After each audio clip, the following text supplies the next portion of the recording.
नेहरू की नाकामी की वजह से चीन ने सिर्फ अक्साई चीन और यूएनएससी की सदस्यता ही हमसे नहीं छीनी, एक और महत्वपूर्ण चीज हमारे हाथ से छीन ली, जिसका जिक्र तक नहीं करते हैं कांग्रेसी। बुद्धिज्म। बुद्ध का जन्म आज के नेपाल के लुम्बिनी यानी तब के भारत में हुआ था, जब नेपाल देश नहीं था। उनकी कर्म भूमि भारत था। वो हिंदू राजा थे और भारत में ही बुद्ध बने।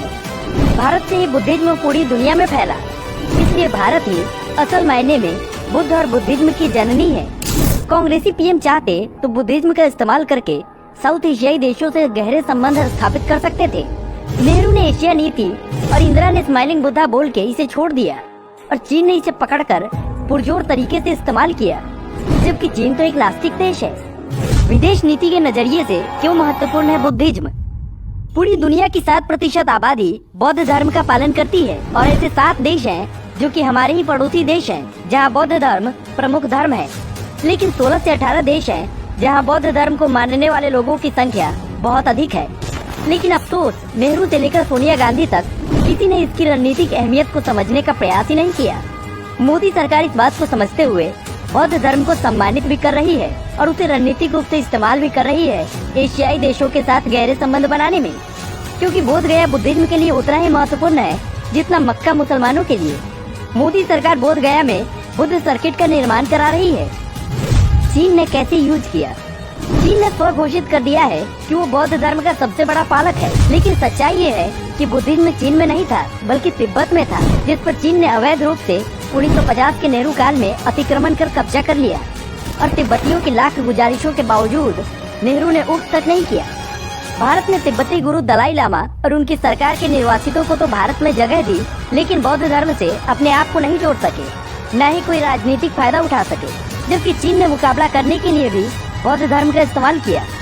यही नहीं, नेहरू ने जिस लुम्बिनी पर कभी ध्यान नहीं दिया, चीन ने उसको रणनीतिक रूप से भारत से ज्यादा बढ़ावा दिया। चीन तो चीन, कांग्रेसियों से पहले पाकिस्तान को बुद्ध की शक्ति का एहसास हो गया और पूर्व पाक पीएम इमरान खान ने तक्षशिला विश्वविद्यालय के स्थान पर बुद्ध विश्वविद्यालय स्थापित करने का फैसला किया। मोदी जी ने कैसे बनाई रणनीति? पीएम मोदी ने इसका रणनीतिक उपयोग करके बौद्ध देशों के साथ संबंधों को मजबूत करना शुरू कर दिया। इसी रणनीति का कमाल है कि देखिए कैसे एशियाई क्षेत्र में भारत को महाशक्ति बनाने के लिए उन्होंने बुद्ध का कितनी खूबसूरती से इस्तेमाल किया। पीएम मोदी अपनी सबसे पहली विदेश यात्रा पर भूटान गए, फिर नेपाल, फिर जापान, फिर श्रीलंका और मंगोलिया जाने वाले भी पहले पीएम बने। इन सभी देशों में बौद्ध धर्म को मानने वाले लोग सबसे ज्यादा रहते हैं। इन देशों में उन्होंने बौद्ध गुरुओं और ब्राह्मणों से भी संवाद कर गहरे संबंध बनाए। इन देशों के अलावा दुनिया के अन्य देश जहां बौद्ध धर्म से जुड़े स्थान हैं, उन देशों में भी भारत की एएसआई उनका जीर्णोद्धार करने में मदद करती है। साल 2012 में जब भारत ने यूएन में श्रीलंका के खिलाफ वोट किया था, तब श्रीलंका इससे बेहद नाराज हुआ था। तब भी पीएम मोदी ने श्रीलंका को लाइन पर लाने के लिए बौद्ध रणनीति का ही इस्तेमाल किया। चीन ने बुद्ध पर नेपाल को क्रेडिट देकर भारत को अलग थलग करना चाहा, लेकिन पीएम मोदी ने ये बोलकर पूरी चाल ही उल्टी कर दी कि बुद्ध के मुद्दे पर भारत और नेपाल एक हैं। इससे क्या फायदा मिला? आज जब चीन अरुणाचल प्रदेश में नाम बदलने की चाल चलता है, तो तवांग मठ भारत का साथ देता है और चीन की निंदा करता है। चीन की चाल तब और कमजोर पड़ गई जब अप्रैल 2023 में मोदी सरकार ने पहला बौद्ध शिखर सम्मेलन आयोजित किया, जिसमें लगभग 30 देशों ने भागीदारी की थी। मोदी जी की इस रणनीति से चीन को असली मिर्ची तब लगी जब मोदी जी ने दलाई लामा को उनके जन्मदिन पर सार्वजनिक रूप से बधाई दी और तो और निर्वासित तिब्बती सरकार को भी प्रोत्साहन देने का काम किया।